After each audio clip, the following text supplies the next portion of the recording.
Hello and a very warm welcome from ET Studios, ETHRWorld and Coursera. I'm Devina Lasson. On this series, we take you on an in-depth journey to understand the future of learning and work, creating more equal opportunity in a more digital world. Now, in each episode, we explore how exactly digital technologies are revolutionizing education, the importance of skill development for employability, strategies to overcome language barriers, and emerging trends for fostering a more inclusive digital ecosystem. Let's dive right into our discussion on creating a future where technology and opportunity intersect for all. Without further ado, it's my great pleasure to welcome a very esteemed panel of guests today. We have joining us Maninder Kapoor Puri, Head Human Resources Biocon, Pradipta Banerjee, CPO Emids, Subhashree M, Head HR UiPath India, and Arushee Aggarwal, Head Coursera for Business India. Ladies and gentlemen, thank you so much for being here on ET Studios. It's an absolute pleasure to have you today. Thank you. Thank you. And so, we're here to talk about a really interesting topic, which each one of you will bring very unique perspective to, which is the future of the workplace, learning and the workplace. To kickstart, could each of you tell us just your thoughts on how you feel mission-critical skill development is integral to the workplace today, and that really sort of helps each business to meet the needs, to meet the ever-evolving requirements of various organizations coming from each of your different standpoints. Maninder, let's start with you. Sure. Look, I think learning itself has undergone a lot of changes, Yes. right, from the time that we got into the workforce, right? There were typical training classrooms which moved into e-learning. Today, I think beyond e-learning, we're talking about AI, we're talking about HoloLens, for Yes. example, in my industry. Sure, okay. Right? We're talking about a lot of AI and a lot of machine learning which is coming in to the workplace. We're talking about multilingual conversations and training programs, along with different media that is available. Yeah. Correct? This particular podcast, for example, is another media Sure, where somebody sure. would be learning something. Yes. So I think the world is really evolved, and everything is at the click of a button and in bite sizes available Yes. for both working class as well as students that is available. So I think it's an ever-changing world, in my opinion. Yeah, wonderful. Yeah, so same with us. We are a digital engineering company focused on healthcare, and digital engineering is something that is evolving every day. New technologies are coming into fore, and therefore it's very important for our talent to sort of keep themselves updated on the latest technologies. And therefore organizations like us are investing heavily in learning.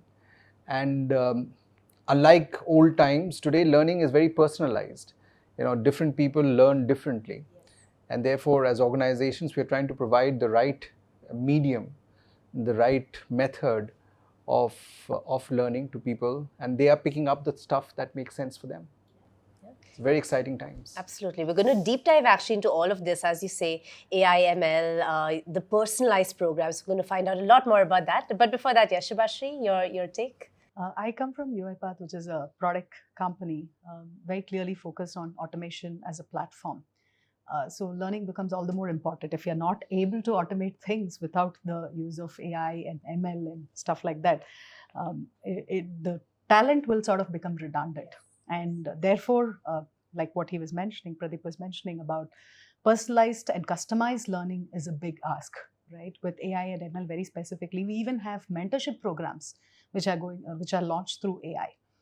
So to that extent, personalized learning, at the same time, unlearning also becomes a key. What I've learned in the past, I need to unlearn and learn new things. So that's where we are focusing on.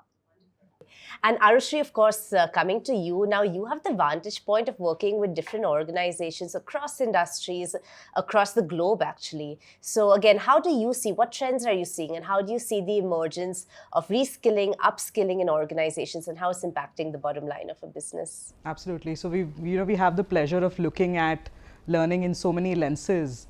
And one thing which I have personally felt is there are only two things constant, which is change and learning. And learning is changing now, so we're in this sort of a loop.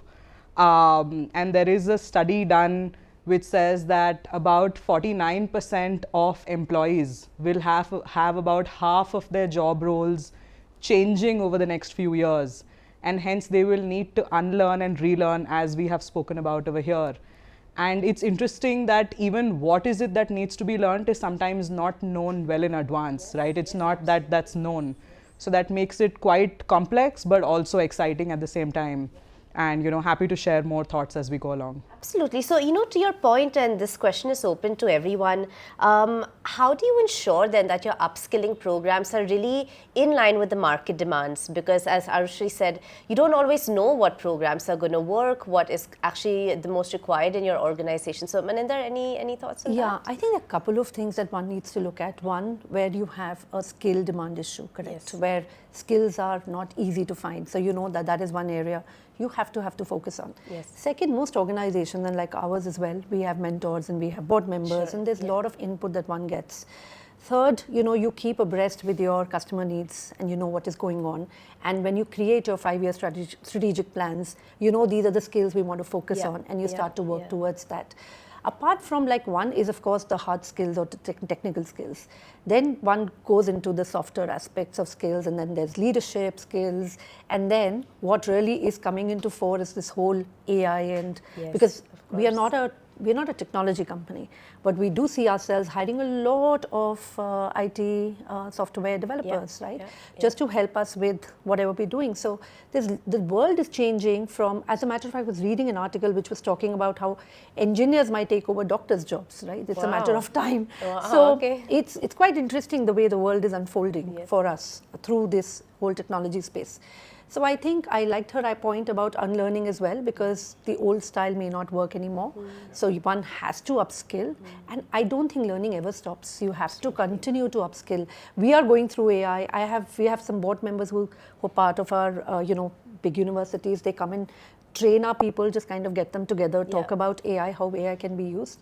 So I think the whole world is moving in that direction. I think I was reading another article which talked about one of the largest telecom company in Australia is actually committed to spend about $25 million on just training their employees on AI and ML. Fantastic. So I think the world is changing in that sense, and not necessarily on leadership skills and soft skills, but more around technology skills. So I think, those are the things that we look at as an organization. Sure, wonderful. Pradeep? Yeah, so at Emids, we are a digital engineering company building products for our customers. And even before we talk about skill and learning, we need to talk about the technologies that our clients are adopting to build their next generation products. And in most cases, those are cutting edge technologies, bleeding edge technologies. And therefore, our talent need to learn those technologies, hone them well, and use them for building the next generation products. And hence, it's very, very important that our talent, and as a company, we are investing the time and the energy and the money to sort of build the next generation of talent. About 72% of our new positions are filled by internal folks. So which means the investments that we are making in learning, investments that we are making in upskilling people are coming to use because our clients are picking those talent up for the next generation of work.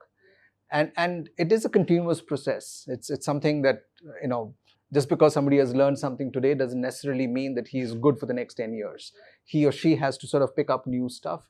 And that's an evolution that the whole talent workforce is going through, and organizations like us are making the investments to make that happen. Yeah, exciting times. Same question for you, Subhashree. How do you really ensure that your upskilling programs are in line with market demands, in line with the overall business objective of the organization? So to start with, like Pradeep mentioned, we are not at a 75% usage of our internal talent for positions that are open, but we have reached around a 25 to 30% globally. So that's a big number considering we are about a 4,000 odd people company, right? With that, we are able to scale that much. And like we also work with a lot of IT customers, and if you look at the way our product works, it sort of cuts across whichever technology that you have. So it becomes all the more important for my people to be abreast with the technology that the customers use.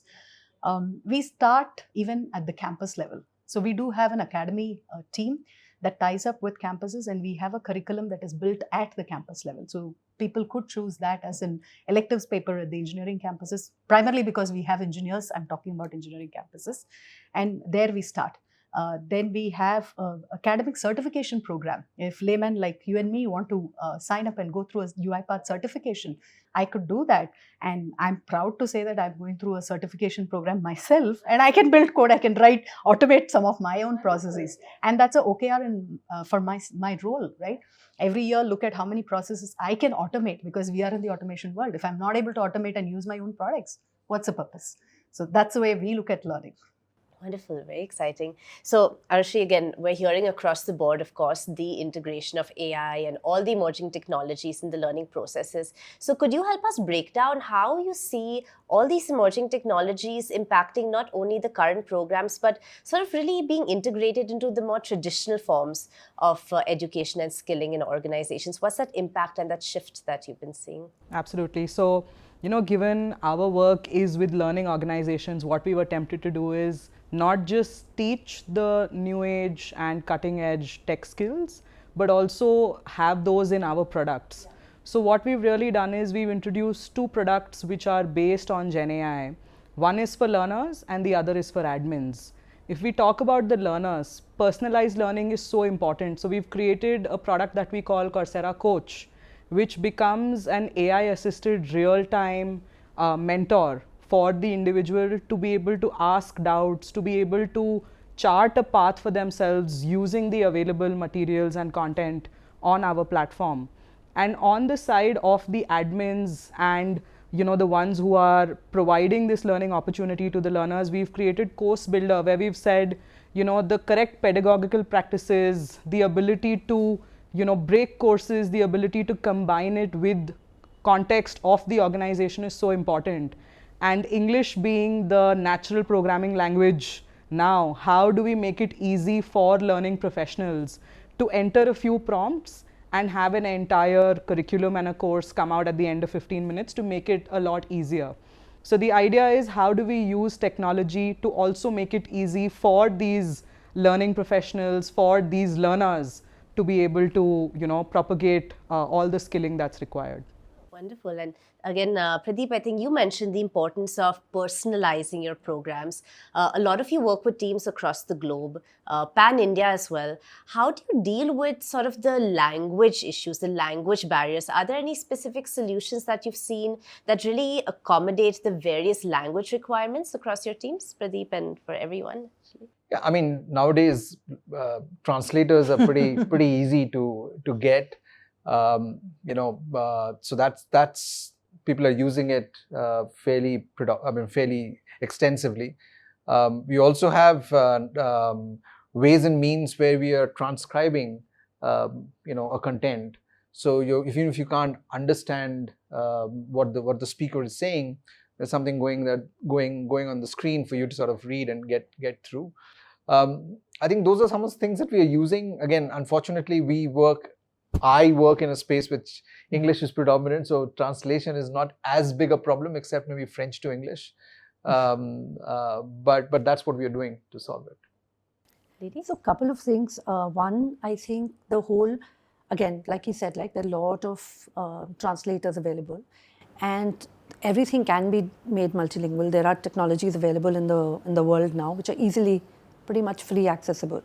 There is Google Translator. Apart from that, I think what we've also done is made our content far more simpler. Okay. I think if you don't use idiomatic expressions, because they don't necessarily translate, so you try and make it simpler, concise, and not use really fancy words, it does get translated easily. Otherwise, the meaning changes in the language. So I think we've tried to do that. And another on personalized, I also feel the more bite size you can make it, the better it is. I think the world's, average concentration levels is going down significantly. So how do you make content which is far more, and also maybe get more visuals? Yes. I think that's another thing we've realized that works better rather than just making it so word intensive. So if you can put graphs, you can put some pictures, that really, really translates well, and it becomes easier for people to understand. So those are the things that we have been trying to focus on in the organization. Interesting. Arushee, I believe Coursera is also quite deeply involved in ensuring that your content is accessible across regional language requirements in India. Could you talk us through this? Yeah, absolutely.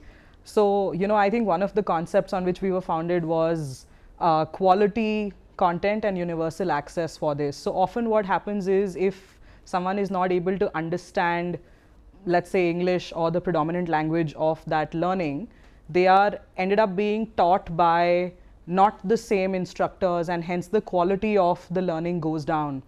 So what we've attempted to do again through AI is use machine translations at scale, where we've said, let's make the same quality available in different languages to each individual who's interested in learning.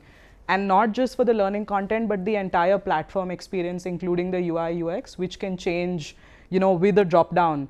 So we now have it in 21 languages. Our entire platform is available in these 21 languages. Of course, for the rest of the world, where the business language is often, French or Portuguese or Spanish or Thai Bahasa. But even now in India, where Hindi is available, Tamil is available, Telugu is available, and one of our customers recently said, is Gujarati available? And we said, it's not available yet, but through Coursera Coach, what you can say is, can you summarize this for me in Gujarati? And we actually did that, and then she read it. I can't read Gujarati, but she could, and she was like, this is fantastic, because potentially everything is now available because the platform has made it available. So I think that is what the power of translation is, where even if in broken context these individuals would understand that language, but now they can go much, much deeper in the language that they're most comfortable with. And feels great to be able to do that at scale. Yeah, I just want to add something. See, one is the mechanics of the translation. The other is to catch the cultural nuance of different places, right? So while translators allow us to translate content, and that's beautiful. One of the things that we have started doing, and we've done earlier as well, is when you are picking up examples or picking up instances, picking up use cases, make them local. So which means that the consumer is integrated with the design of the content. Whoever is consuming the content is also integrated with the design of the content, so that he or she relates to an example or relates to a problem. And that makes it a lot more available and a lot more practical for people to use. And that's the other element of making it available to a larger mass of people. Absolutely. And this is sort of the extended, or maybe actually the crucial aspect of having digital transformation across the board, right? That you have equal opportunities for everyone, regardless of your demographics, cultural backgrounds, as you say. You, of course, brought up right at the beginning, everyone here did, about the impact of AI, ML, you're using Google Lens. How do you see all these evolving and emerging technologies really sort of democratizing the opportunities available for your diverse workforce? So I'll tell you, we also run something called a Biocon Academy, which is basically a CSR initiative where Kiran strongly believes that one should invest in the space of biotechnology. And here, if you're doing an online free webinar, we do take them through HoloLens on the, show them microscopic stuff. Everything is available. So you actually get the feel of being in the laboratory. So I think the whole concept of learning has changed significantly from the comforts of your home. You feel you're a part of the lab. You can really experience what the professor or the coach is going through. So it's quite evolved today than it was earlier. I think you can not just train, you can get people to even experience the whole, the way, various tools work or technology works. Apart from that, I think with AI, ML, of course, the other thing which is very interesting, which we don't give so much of importance to, is data analytics. I think that has become amazing. And if you can use data, and that is how I think you can also personalize, because you have that information available today at the tip of a button, where you can just get every individual's need and then cater to it. So that way, I think for HR folks, I think it's made our life a little easier in that sense, especially with data available, than what it was earlier. Because earlier you would just have to run these forms of, questionnaires and ask people to fill up. And then there was a questionnaire fatigue that would go on. So, right. So now the world has changed. You have this information available. So I think that has also helped in really making your courses far more fungible, far more easily available to our employees. Yeah. Just like what you have done in the Biocon world, what we have done is we have an immersion lab which is a technical digital lab that we have, right, where people build their product, a proof of concept sitting there across different geographies, locations, whatever that means, right? That's possible. And the second thing that we have also been able to do is customize to that extent of having a mentor-mentee matching happening through AI. So all I do as an employee is tell that, okay, I am looking for this particular aspect of learning. It could be technology, it could be soft skill, whatever that is. And then the mentors put in their interest areas. I am happy to mentor this skill sets. And the matching happens in the background. The AI does the job. The beautification is taken care of. And then it's for the mentor and mentee to take it up. And that's where our L&D organization sort of connects them on, and we are done. The job is done, right? So, and that's been brilliant for us. Thanks for sharing that example, Pradeep. Anything to Yeah, I mean, add to that? basically, it's a dating app in the corporate Swipe world. right. In the corporate world, right? I know, but yeah, I mean, given all the data that we have today, earlier there was no distinction between one learner and the other, and we were sort of pushing learning in the same format to everybody. So it was almost like a factory model. Today, just getting to know that different people learn differently, we are now able to sort of present learning options to people in the way that they want, and they can consume and they can adopt, and that's beautiful, right? And that makes learning that much fun, that much on the job. You know, earlier learning and work were two separate entities kind of stuff. Now you're sort of learning on the job, and all that is possible today because of AI, because of the tools and the technology that we have with us. Yeah, I think it's beautiful because what happens is there's diversity in your students or in your employee base, but you're also bringing in equity by Yes. ensuring that Yes. everybody gets this personalized feed. Yes. So I think yes. that in a way also creates a lot of inclusion at the workplace. So I Yeah. think that also helps a great deal. Yeah.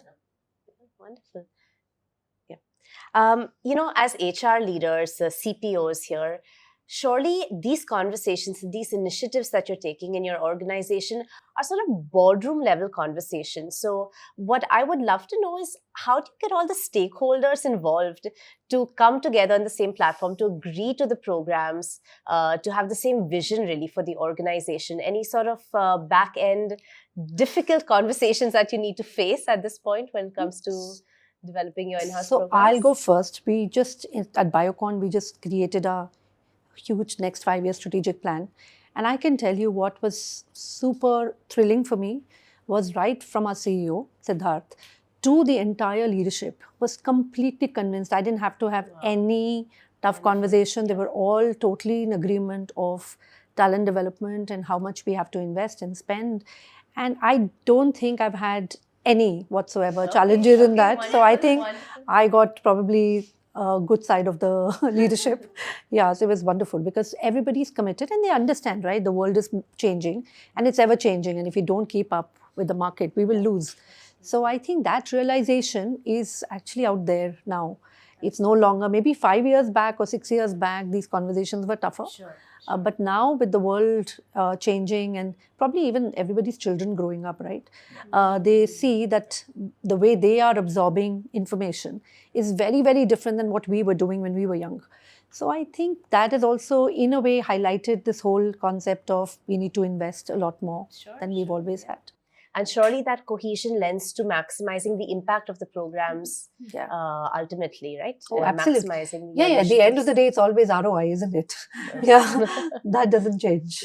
Yeah, no, I think absolutely. I think all of us in our own organizations, we are all here because somebody invested in us, and therefore we are here today, right?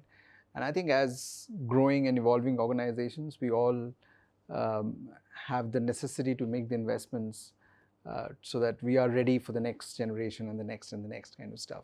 I think the only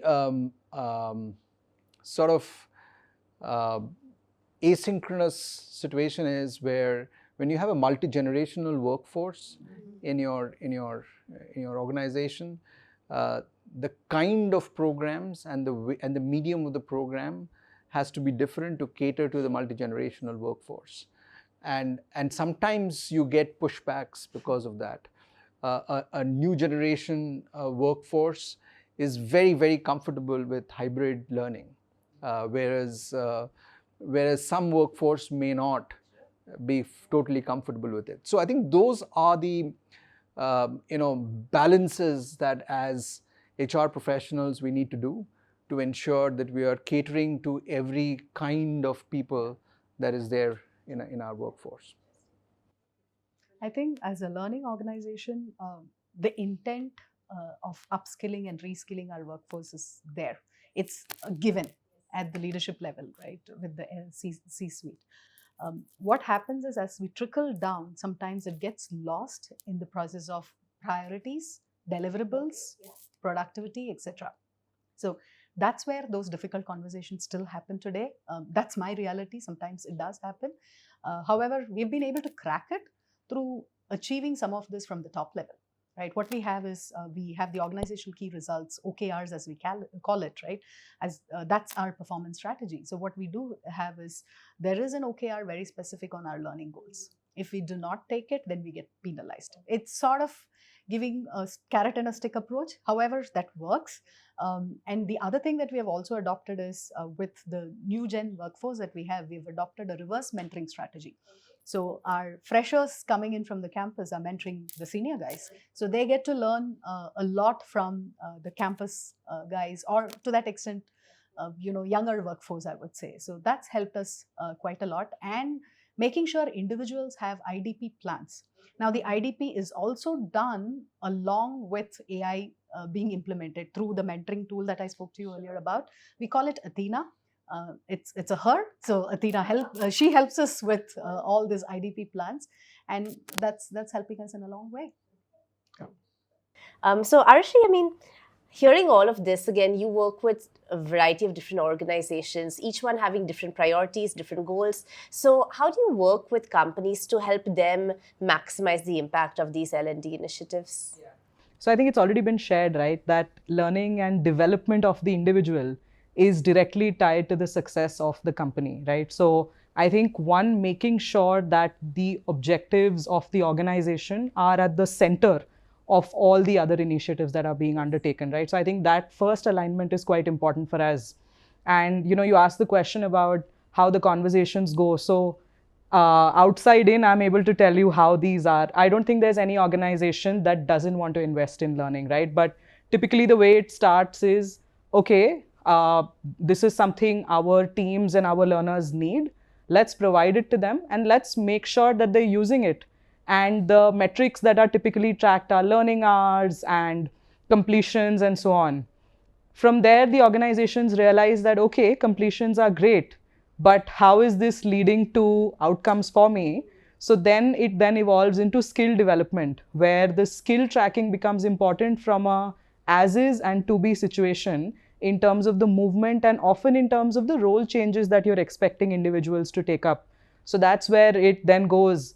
And then leaders soon realize that skills are ultimately related to the business outcomes. And then they start to track how, things like productivity improvement, things like internal fulfillment, things like being able to charge higher revenue to your customers because you're able to show how your employees are at the cutting edge of the skill that's needed versus other folks that they may have in the market. And that is where it becomes so integral, where it's almost the expectation of the learning program to deliver much more than what it had been envisioned at the start. And I think that's a beautiful journey that we have had the opportunity to see. And from there on, there is no question of whether the investment is getting outcome or not. It's a very, very understood concept. Wonderful. Yeah, and just to add, I also believe what the mistakes that we make as an organization, we assume that it's okay to send or get somebody to do a course, and after that they'll change. Yes. It's not yes. a shot in the arm, Yes. right? One has to take them on a journey because it is about unlearning, relearning, upskilling, reskilling, etc. So I think if organizations need ROI or need outcome-based, intervention after the training, then I think it has to be a journey of sorts. Absolutely, It cannot be just one shot in the arm because it doesn't work. It's just money spent and then it's hours spent and looks very good on paper that, I've spent so much of time and effort, but doesn't necessarily give you the ROI. So I think and that is something we've realized that those programs don't work if it's not a continuous improvement. Yes. I just want to add,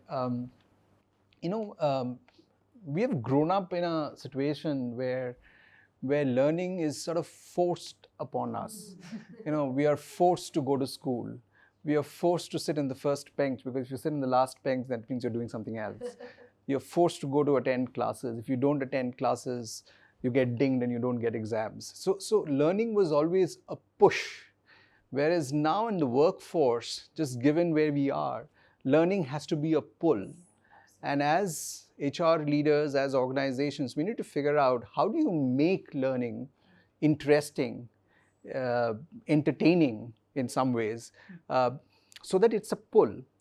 And one of the things that we have done at Emids is, and that's why the 70% internal fulfillment, is to actually show people the power of learning in terms of getting new roles, in terms of getting more salaries, right? Everybody is unhappy about their salaries. I'm sure you are, I'm sure I am, right? And we can crib and cry about it, but the only way to beat it is to pick up a new skill and get a better role, right? And if you can trace that path to a worker, to an individual, to a talent, then it's very easy for she or he to pick it up and understand and invest the time and energy for it. So a lot of times organizations consider themselves as parents and sort of tell people what to do, rather than showing them the power of it and how they will get benefited. And that's what we're trying to do as Emids, where you're trying to show them the power that they have by learning something new, getting a new project. The new project may be in a new technology, maybe a new client, maybe in a new country, so on and so forth. And that obviously yielding to new rewards and new compensation, right? And I think that's a beautiful traceability. If you can create for people, they will automatically embrace it. And also the whole concept of learn anytime, anywhere. That helps a great deal, because then I'm not bound by the organization hours. Yep. I have to spend time only at this particular space. I think that helps a great deal too. What's in it for me, right? How is it impacting my job today? And how can it potentially impact the job that I aspire to do tomorrow? And that is so much more effective than you must give me a tick box on this. And even showcasing some of those examples, which have been success stories, that has helped us. And we call it career stories, and we run a series around that, and this is an employee-led initiative. We have something called the belonging team, which is to create that sense of belongingness, run by people. We just sponsor that as HR leadership, and what really happens is, from there the team brings in such beautiful career stories who have made these changes. For example, right, somebody who has been an HR operations person is doing an HR business partner role, which is a big jump. Yes, through a shadow program, through whatever, but hearing about those inspirational stories, and people want to look up. There are enough stories for us where people have been in the product support world today who are technical account managers, at a much more technical roles that they wouldn't like to work on, right? That sort of. Wonderful. Thank you so much, all of you, for sharing this. What an inspiring note to end on. Before we wrap up, if you could each leave us with sort of one key takeaway for all our viewers today when it comes to a thought process, some sort of nugget to keep in mind when it comes to the future of learning and the workplace. I think you have to always continue to learn. You just cannot stop learning. Be aware of technology, read a lot. There's a lot of information out there. I think I sometimes feel I wish I was born these times. There's a kind of information and data and stuff to really absorb and learn. It's mind-blowing. And I think we have a brilliant future ahead of us. So. Yeah, so I think as you started off with, I think if you don't learn, you will be a dinosaur very shortly. So if you don't want to be a dinosaur, pick up new skills. It need not necessarily be in the workforce. It can be in personal life. It can be in things that you do on a day-to-day basis. But I think it's important to learn to stay relevant as human beings. I think it's good to be aware what's happening around. In some ways, awareness leads to learning.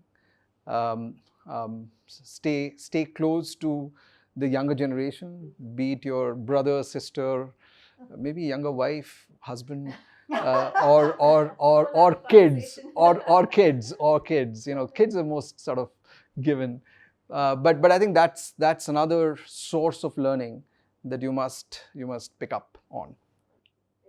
I would say learning is the key. While you learn, also network, understand, be aware, whether it's from your kids, next generation, friends, neighbors, whoever that could be. Sometimes I get my biggest learning from my 13-year-old son. So he talks about CEO stories that have been inspirational, and he says Jeff Bezos did this, right? Things like that. So and then he surprised me with that one question of asking me, "Mama, are you happy doing what you're doing? Are you satisfied?" I mean, a 12-year, 13-year-old kid asking me that question was like a big thing. So technology has made that possible today with all those inspirational stories. Keep abreast with those. Yeah. So I think, learning has been the definition on which human evolution and existence has really happened so far, right? And now the pace of change is so much that the pace of learning needs to keep up. Otherwise, we will be left behind. So I think the only difference I would say now is that the pace of learning is quite a bit, and hence we cannot be complacent. We need to make sure that we are looking at what we need to learn, what our peers and the ones who are dependent on us need to learn, and then be able to provide that just in time, be able to provide it at a level which is beyond what is already known. I think one thing that we've not touched upon maybe is not everybody's starting point is the same. So being very, very cognizant of the fact that everyone's starting point is the same, is not the same, and hence if you teach them something that they know already, they'll lose interest. So starting from a point which is beneficial to them, I think becomes important, and hence the pace of learning continues to evolve from there. The other thing that has happened, and I guess for me it's a late realization, but I see it across, is that sharing is learning. Yeah. Right? I mean, you grow up in a school environment where you want to be the first boy. Not me, but you want to be the first boy, and therefore you sort of hoard your learning. You don't work in collaboration. When you come to work, you learn collaboration, but you don't still learn sharing. And I think sharing is another big part of learning. And I think more and more of us should share and therefore learn. And it amplifies the learning. Yep, absolutely. Well, that's what platforms like this are all about as well. So thank you so much. Such wonderful insights and takeaways here at the end of the episode. Thank you for sharing all your experiences so candidly with all our viewers today. It's been a pleasure to have you on the show. Thank you. Thank you. Thank you.